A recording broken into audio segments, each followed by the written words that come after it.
Welcome to Real English Podcast. I'm Brendy. And I'm Annie. Before we begin our deep dive today, please take a quick moment to like, subscribe, and share the podcast with your friends. It is a really wonderful way to support our show. Yeah, and it helps other English learners find us. Right after that, I want to say if it feels a little fast, that's okay. This is real, everyday American English. You'll hear it again more clearly later, so take a breath and just enjoy the moment. Okay, so I want to paint a picture for you, the listener. Just imagine it is Friday night. You have had a very long, stressful week at work. Oh, we have all been there. We really have. You sit down on your comfortable sofa, you turn on a movie, and you open a large family-sized bag of potato chips. Right, the really big bag. Exactly. You eat one chip, you feel the salt on your tongue, you hear the loud crunch, and then you look back at the television screen. And then the movie becomes very exciting. Your eyes are just, completely locked on the screen. Yeah, you are totally focused on the movie. So you keep reaching your hand into the bag. You are watching and you are eating. But like 10 minutes later, your hand goes into the bag and you feel nothing but air. Oh no, just some greasy crumbs at the bottom. Yes. You look down and the entire bag is empty. You ask yourself, well, who ate all of my chips? But you were the only person in the room. I mean, you ate every single chip. I did. And the sad truth is, you probably did not even taste the last 50 chips. I have done this so many times. I just, swallow the food while my brain is completely somewhere else. Right. And this is what we call mindless eating. You are eating without your mind. You are eating without thinking. It is an incredibly common problem in our modern world. I mean, when we eat mindlessly, we are almost always doing something else at the same time. Exactly. We are answering emails on our computers, or we are driving our cars in heavy traffic. Or we are just staring at our bright phone screens. Yeah, the phone screens are a big one. But Annie, oh wait, why does the brain completely ignore the stomach when we do this? If my stomach is full of potato chips, why doesn't my brain tell my hand to stop moving? Well, it really comes down to how human attention works. Your brain has a limited amount of processing power. So when you look at a bright, fast-moving television screen, your visual system is flooded with information. Right. There is just too much to look at. Yeah. Your brain decides that the television is the most important thing happening right now. So it literally drops or ignores the gentle signals coming from your stomach. Wow. Your body might be whispering, "I am full," but the loud television makes it impossible to hear. That is fascinating. The brain is so distracted by the screen that it just turns off the internal microphone. That is a great way to say it. And I notice that I also eat mindlessly when I am stressed. Like if I am worried about a big project at work, I chew faster. It is almost like I am trying to defeat the food. Yeah, that is a very natural biological reaction. When you feel stress, your body actually releases a survival hormone. A survival hormone. Right. Deep down, your body thinks you are in physical danger. So it demands fast energy to run away or fight. Oh, I see. It makes you search for heavy foods, like sugar and salt. And because you feel rushed, you eat them as fast as possible. So the modern world creates a lot of distraction and a lot of stress, which leads to a lot of mindless eating. Exactly. The solution, then, is to do the exact opposite. Yeah. We need to intentionally focus.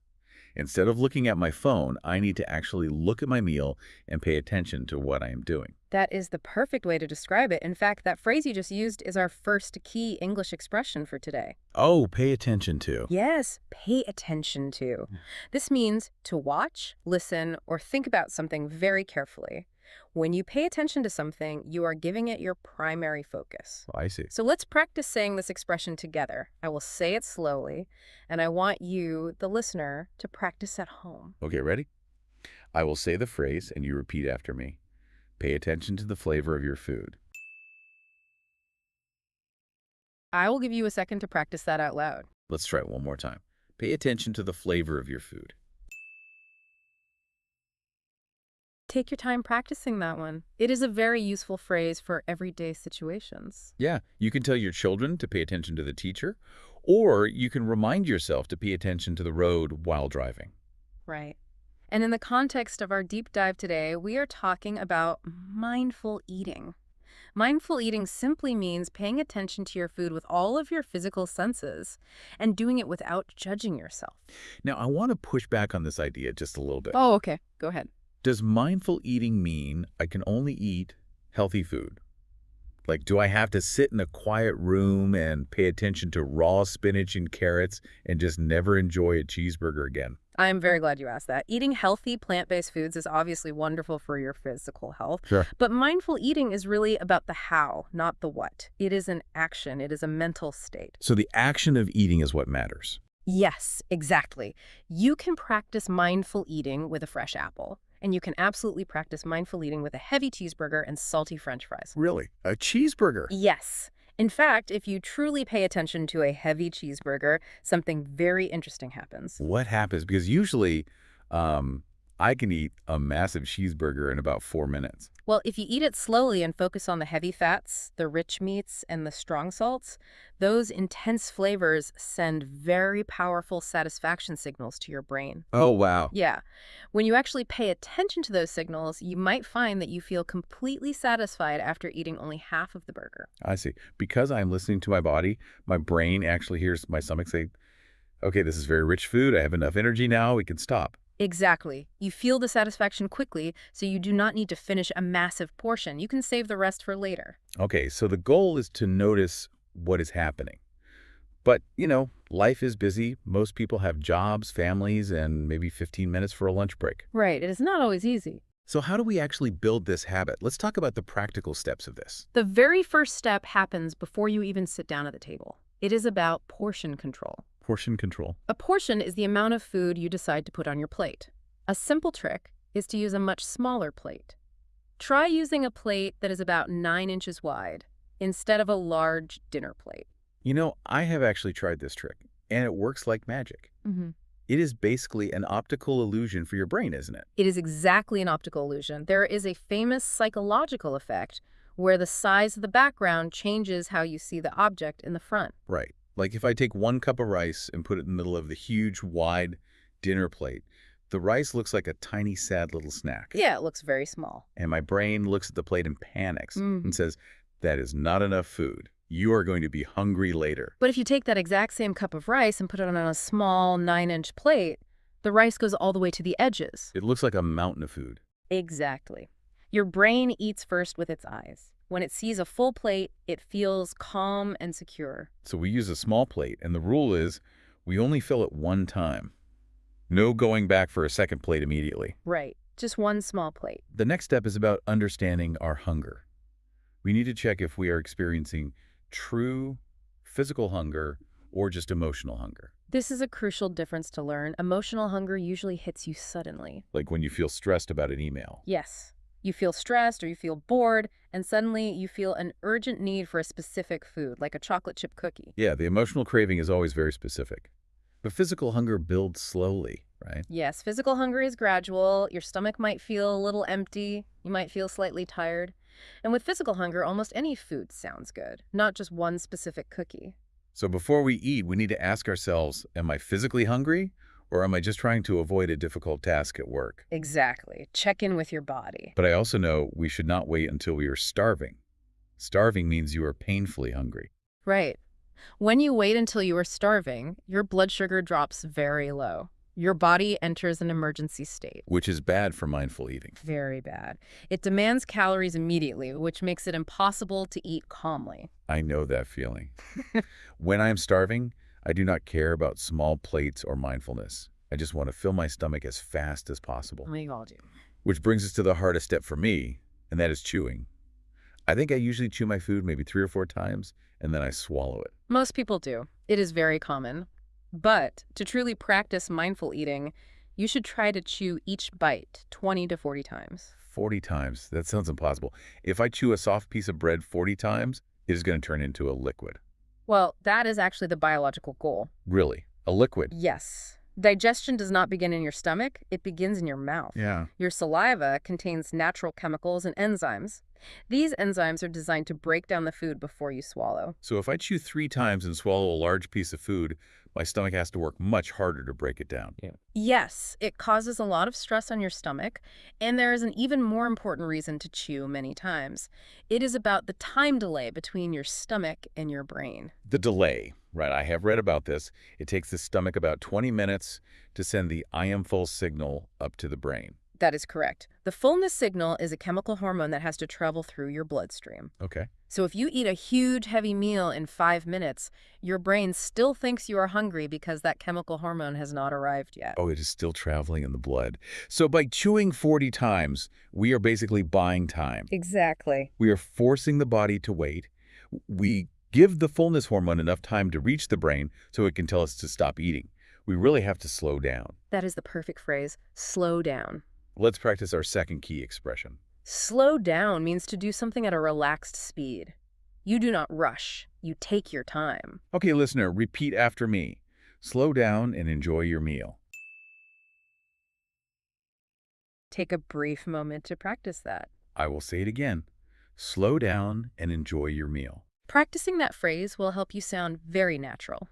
Americans use slow down all the time. Yeah, you might hear it in traffic, during a fast meeting at work, or at the dinner table. So we understand the steps now.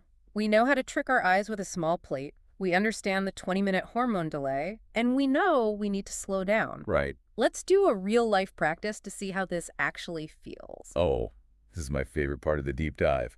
We are going to do a sensory role play. We are going to use all of our physical senses to eat a single piece of dark chocolate. Yes. Listeners, if you are at home or walking and you have a small snack nearby, maybe a piece of fruit, a cracker, or a piece of chocolate, please grab it right now so you can follow along with us. We will give you a few seconds to get your small snack ready. Okay, I have my small square of dark chocolate right here in the palm of my hand. Usually I just throw the whole piece into my mouth while I am walking. Let's change that habit today. Hold the chocolate in your hand and simply look at it. We will start with the sense of sight.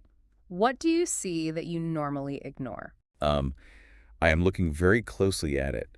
I notice it is not just a flat brown color. The edges are very sharp. Good. Notice the details. There's a very slight, dusty white layer on the top, just a tiny bit. And where the light hits the side, it looks shiny and smooth. You are gathering visual information. Now, let's move to the sense of smell. Bring the chocolate up close to your nose. Close your eyes and take a slow, deep breath. Okay. Let the warm air from your breath touch the chocolate. Oh, wow. Usually when I eat candy, I just think it smells sweet. But when I do this slowly, it is a very complicated aroma. What do you smell? I smell earthiness. I smell roasted coffee beans. I even smell a tiny hint of dark fruit, like a cherry. And how is your body reacting right now? My mouth is actually watering. It is producing a lot of saliva. See, your salivary glands are preparing those digestive enzymes we talked about earlier. Your body knows food is coming. That is amazing. Now, we will use our sense of touch to investigate the texture. Put the chocolate in your mouth, but listen carefully. Do not bite down yet. Just let it sit on your tongue. Okay, it's resting on my tongue. Dark chocolate contains cocoa butter. Cocoa butter is unique because it melts at a temperature just below human body heat. Notice how the texture changes as the warmth of your mouth melts the solid square. It's an amazing feeling. The texture was hard and a little bit dusty at first, but as it melts, it is becoming incredibly smooth and heavy. Yes. It feels rich, and it is covering my entire tongue. It feels like a warm liquid now. Finally, we will use our sense of hearing and our sense of taste.